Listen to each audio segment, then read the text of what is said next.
Update your graphics drivers.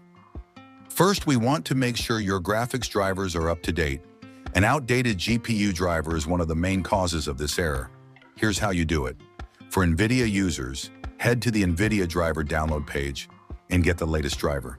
If you have AMD, visit the AMD driver support page.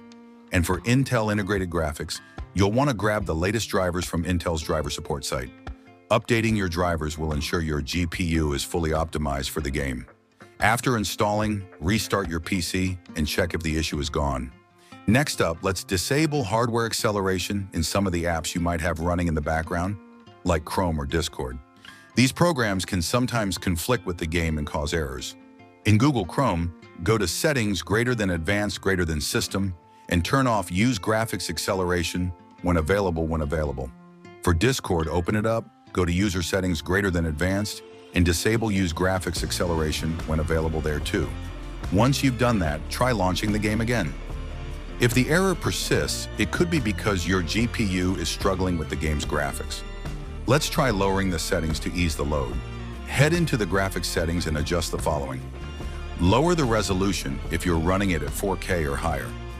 Reduce texture quality and shadow quality. Turn off any advanced features like ray tracing or anti-aliasing. Lowering these settings can give your GPU a break and may solve the DXGI ERROR DEVICE HUNG issue. Reinstall DirectX and Visual C++ redistributables. Corrupt system files could also be to blame. Reinstalling DirectX and the Visual C++ redistributables might help. Download and install the latest DirectX end-user runtime from Microsoft's website. Also, reinstall the Visual C++ redistributables from Microsoft to ensure all necessary libraries are fresh and working properly. All right, those are the steps you can take to fix the DXGI ERROR device hung in Marvel's Spider-Man 2. Hopefully, one of these solutions worked for you. If you found this video helpful, don't forget to hit that like button and subscribe for more tips and fixes.